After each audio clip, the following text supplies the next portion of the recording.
ආකර්ෂණ නීතිය පාවිච්චි කළ ගොඩක් අය එයාලගේ හීනවලට යනවා. එයාලට ඕනි දේවල් එයාලගේ ජීවිතේට, එයාලගේ යථාර්ථයට හරිම ලේසියෙන් ළඟා කරගන්නවා. හැබැයි තවත් සමහරු ඉන්නවා කොච්චර මේක ගැන වීඩියෝ බැලුවත්, කොච්චර කොළවල මොන දේවල් ලිව්වත්, කරන්න පුළුවන් හැමදේම කරත් කිසිම දෙයක් හරියන්නේ නැති. එහෙම වුණාම එයාලා මේක ගැන විශ්වාස කරන එක අතාරිනවා. මොන බොරුවක්ද මේ කියලා හිතනවා. ඉතින් ඇයි සමහරක් අයට මේක වැඩ කරද්දී අනිත් අයට මේක වැඩ නොකරන්නේ? ඇත්තටම ආකර්ෂණ නීතියෙන් වැඩක් ගත්ත අය මේ ලෝකේ ඉන්නවද? නැත්නම් ඒක පට්ටපල් බොරුවක්ද? ඇත්ත ලෝකේ උදාහරණ කීපයක් එක්කම අද අපි කතා කරමු මේ හැම දෙයක් ගැනම. ඉතින් අවසන් තප්පර වෙනකන් අපිට ටික රැඳිලා ඉන්න. මේවා ආදරය කරන විනාඩියක් නාලිකාව. වීඩියෝට යන කලින් විශේෂ මතක් කිරීමකුත් තියෙනවා. ඔයාලට ඕනේ කොහොම හරි මේ ආකර්ෂණ නීතියෙන් වැඩක් ගන්න නම්, ඔයාගේ හීනසේරම කොහොම හරි සැබෑ කරගන්න නම් මං ඉල්ලන්නේ මෙච්චරයි.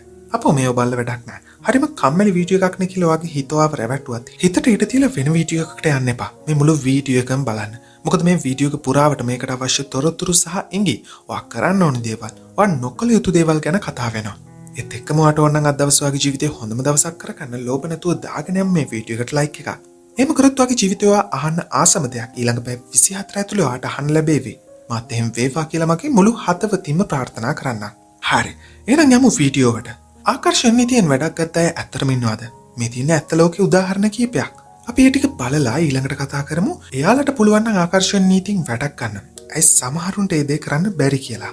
බලන්න මේ අයව ඔයා දන්නවද කියලා. මම එයාලගෙන් වචන වලින් මේ දේවල් කියන්නම්. මේ තියෙන උපුටවා ගැනීමක්. අපි දෙයක් වෙන කලින් අපි කියනවා මේක වෙනවා කියලා.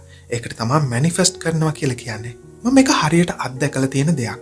මම මේක ෆලෝ කරන දෙයක්. මට අවුරුදු 21 ලැබුවත් එක්ක මට ලොකු හීනයක් තිබුණා අවුරුදු 25 වෙන කලින් මටම කියලා ප්‍රොපර්ටි එකක් තියෙන්න ඕනි කියලා. මම ඒක මගේ ඔළුවේ හැම වෙලෙම තියාගෙන මම ඒකට වැඩ කරා. මම ඒ වෙනුවෙන් සෑහෙන මහන්සි වුණා. මං ගිය අවුරුද්දේ මට ඇත්තටම පුළුවන් වුණා ඒ ඩ්‍රීම් එක ඇචීව් කරන්න. යුනිවර්සල් එනර්ජි කියන්නේ, විශ්ව ශක්තිය කියන්නේ, අන්න ඒක මං හරියට විශ්වාස කරන කෙනෙක්. අන්න ඒකත් එක්ක අපිට භාවනාව එකතු කරගන්න පුළුවන් නම් මං හිතන්නේ අපිට ජීවිතේ ඇචීව් කරන්න බැරි දෙයක් නෑ. ඕන දෙයක් ඇචීව් කරන්න පුළුවන්. ඒ කියන්නේ අපි මොනවද ඇචීව් කරන්න ඕනි කියලා අපිට හිතන්න විතරයි තියෙන්නේ. හැබැයි ඒක හරි එනර්ජි එකකින් හිතන්න ඕනි. එහෙම කරොත් අපිට ජීවිතේ සාර්ථක කරගන්නත් පුළුවන්. මම විශ්වාස කරනවා ධනාත්මක චින්තනය. හැබැයි ධනාත්මක චින්තනය විතරක් තිබුණාට වැඩක් නෑ. ඔයා හොඳ මිනිස්සෙක් නෙවෙයි නා. මම හැම වෙලේම හිතන දෙයක් තමයි අපි එළියට දාන දේ තමයි ආයේ අපිට ලැබෙන්නේ. විශ්වයට තේරෙන්නේ නැහැ හොඳ නරක කියන්නේ මොකක්ද කියන එක. විශ්වයට තේරෙන්නේ අපිට දැනෙන විදිය. හරියට පොඩි ළමෙක් වගේ. ඉතින් ඔයා හොඳ දේවල් හිතනවා නම් ඔයාට සතුට දැනෙනවා නම් විශ්වය හිතන්නේ මෙයා හොඳ මූඩ් එකක ඉන්නේ. අපි තව මෙයාට සතුට හිතෙන තව දේවල් දෙමු. හැබැයි මට නරක දේවල් හිතෙනවා නම් විශ්වය එක හිතන්නේ මෙයා ඉන්නේ සතුටකින් නෙවෙයි. අපි මෙයාට තව නරක දේවල් දෙමු. ඉතින් ඔයා ආකර්ෂණය කරගන්නේ ඔයා එළියට දාන දේවල්. මට පවා සමහර දවස් තියෙනවා නරක දවස්. නරකම දවස්. හැබැයි මං කොහොම හරි ඒ දවසෙත් කෘතඥ වෙන්න පුළුවන් දෙයක් වෙනුවෙන් සතුටු වෙනවා. තම ජීවිතේ ස්තුති වෙන තරමට ජීවිතේ දියුණුව නිසකයි. අද කෙනෙක් හිතනවා යුරේනි නොෂික හරි සාර්ථකයි. හරි තැනක ඉන්නවා කියලා. මං ඒකේ මගේ පළවෙනි ගෞරවය මේ ජීවිතේ මගේ වෙනස් කරපු පොතට අනිවාර්යෙන්ම යනවා. ඒ පොත තමයි මැජික්. ඒක නිසා මට මගේ යාළුවන්ගේ ජීවිතත් වෙනස් කරන්න පුළුවන් වුණා. කෘතඥ බව ගැන තමයි මේ පොතේ කතා කරලා තියෙන්නේ. පුළුවන් නම් ඒක පුරුදු පුහුණු කරන්න. හැම දෙයකටම හැම අවස්ථාවකදීම ඔයගේ ජීවිතේ ආයමත් හිතා ගන්න බැරි විදියට හැම දෙයක්ම ඔයගොල්ලන්ට ලැබිලා යන්න පුළුවන් ඉහළම තැනට යයි. ඒක මම මගේ ජීවිතේ විඳිනවා. විඳලා තියෙනවා සහ විඳිමින් පවතිනවා. දැන් පැහැදිලිනේ විශ්ව ආකර්ෂණ නීතියෙන් වැඩක් ගත්ත අය මේ ලෝකේ ඉන්නවා. එහෙනම් ඇයි තාම ඔයාට ඒක හරියට කරගන්න බැරි වුනේ? මම පැහැදිලිව කියලා දෙන්නම්. ඇයි එයාලට පුළුවන් වෙලා ඔයාලට බැරි වුනේ කියලා. හැබැයි ඊට කලින් විශේෂ මතක් කිරීමක් තියෙනවා ඔයාට කියන්න. මේ වීඩියෝ එක හදන්නේ හරිම සරල විදියට. ඇස පිනවන විදිය එක රූප රාමු එකතු කරලා නෙවෙයි. ඒකට හේතුව එතකොට මේ මුළු වීඩියෝ එකම බලන්නේ ඇත්තෙන් මේ ගැන විශ්වාසයක් තියෙන අය. ඇත්තටම තමන්ගේ හින ගොඩ දාගන්න අවශ්‍යමයි විතරයි. මොකද විශ්වාසයක් නැතුව අපිට මේ දේ කරන්න බෑ. අනිත් ඒ තමයි මට ඕනි ඔයාගේ හිත එහෙම නොයා මං කියන වචන ඔයාගේ හිත තුල කාවත්තන්න. ඒ නිසා මෙහෙම වීඩියෝ එකක් හදන්නේ. ඉතින් මං ඉල්ලනවා මේ වෙනකම් බලපු ඔයාට වීඩියෝ එකේ ඉතිරි ටිකත් බලන්න කියලා. ඇයි සමහරවිට මේක වැඩ නොකරන්නේ? ඒකට ප්‍රධාන හේතු 4ක් තියෙනවා. ඇයි සමහරුන්ට මේක වැඩ කරන්නේ? ඒකටත් ප්‍රධාන හේතු 4ක් තියෙනවා.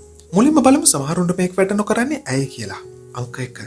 ගොඩක් අය මේකේ ප්‍රතිඵල ගන්න අරගල කරන්න පොදු හේතුව සැකය. ඔයා මේ ගැන සැක කරනවා නම් නැත්නම් ඔයාට අවශ්‍ය දේවල් ඔයා ගැඹුරින් විශ්වාස කරන්නේ නැත් ඔයා විශ්වයට යවන්නේ මිශ්‍ර සංඥා.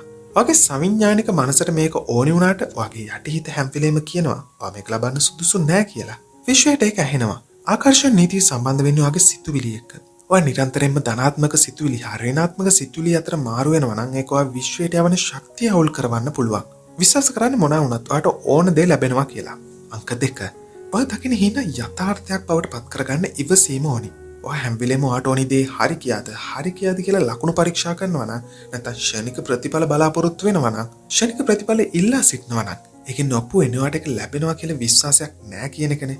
එහෙම කරන එකෙන් වෙන්නේ ඔයා විසින්ම ඔයාට ප්‍රතිරෝධයක් නිර්මාණය කරගන්න එක. ඔයා තේරුම් ගන්න ඕනේ විශ්වයට ඔයාට ඕනි දේ ලබා දෙන්න පුළුවන් වෙන්නේ ඔයා ඒක ලබන්න හොඳම වෙලාවට වගේම හොඳම විදියට විතරයි කියන දේ. අංක 3. සමහර වෙලාවට මේ මිනිස්සු Tamanටම ආදරය කරන්න අරකල කරනවා. එයා ලොකු හීන මැව්වත් ඒ හීන ළඟා කරගන්නත් එයාලට ආත්ම වටිනාකමක් නැහැ. සමහර වෙලාවට කෙනෙක් සෝෂල් මීඩියා වල දෙයක් ලබා ගනිද්දි කෙනෙක් හිතන්න පුළුවන් අයියෝ එයා නම් පොසත්නේ. එයාට නම් පවුලේ සහයෝගය තියෙනවනේ. මං නම් කියන්නේ එයා ඔය බොරු වෙන්නේ නැති කියන්නේ. අනේ මං නම් ඕවා කරාට මට ඕවා හරියන්නේ නැහැ. මෙන්න මේ විදිහට හිතන කෙනෙක් නම් හැම දෙයකටම කලින් ඔයා විසින් ඔයාට තියෙන ස්වයං ආදරය තවත් වැඩි දියුණු කරගන්න වෙනවා. ඔයා විශ්වාස කරන්න ඕනේ ඔයාට ආස දේවල් ඔයාට ලබා ගන්න පුළුවන් කියන දේ. හීනයක් තියෙනනම් ඒ ගැම්ම ඔයාට තියෙන්නම ඕනේ. අංක 4.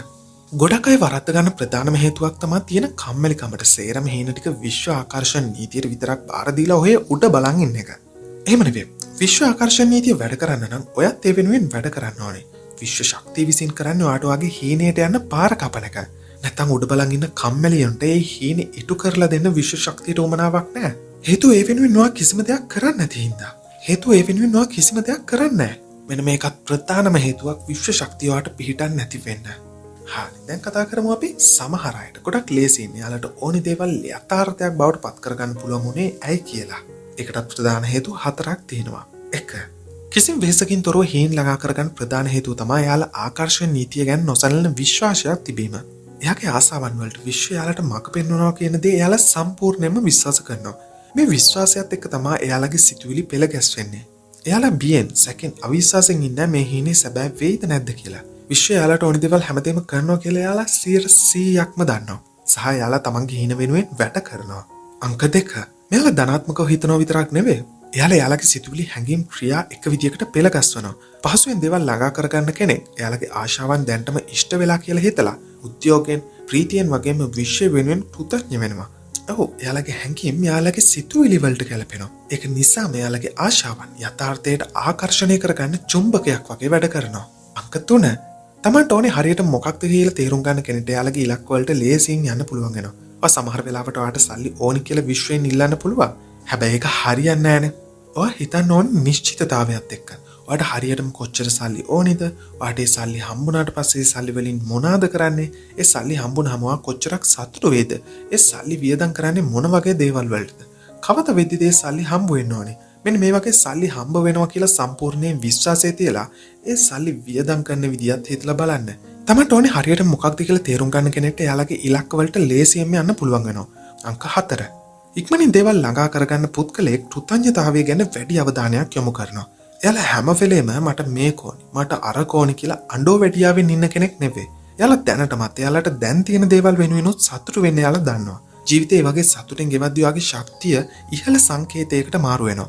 ඒක ඔයාගේ ආශාවන් ඔයා වෙත ගලා එන්න පහසු කරනවා. ඔයාලා දැනටමත් ළඟා කරගත්ත දේවල් වලට ස්තුතිවන්ත වෙන තරමටම ඔයාට තවත් දේවල් විශ්වය ලබා දෙනවා. ඉතින් ඔයාලට පුළුවන් යටින් කමෙන්ට් එකක් විදියට දාන්න. මේ වීඩියෝ එක ඔයාලගේ ඇහැ ගැටුණු එකට විශ්වයට ස්තුති කරලා කෘතඥතාවය පුරුදු කරන එක එතනින් පටන් ගමු. ඉතින් මේ තමයි ප්‍රධාන හේතු සමහර අයට ආකර්ෂණ නීතිය වැඩ කරද්දී අනිත් අයට මේක වැඩ නොකරන්න. ඉතින් තවත් මේ වගේ වීඩියෝ එකකින් හමු වෙනකන් ඔයාලට සුබ දවසක්. ජය වේවා.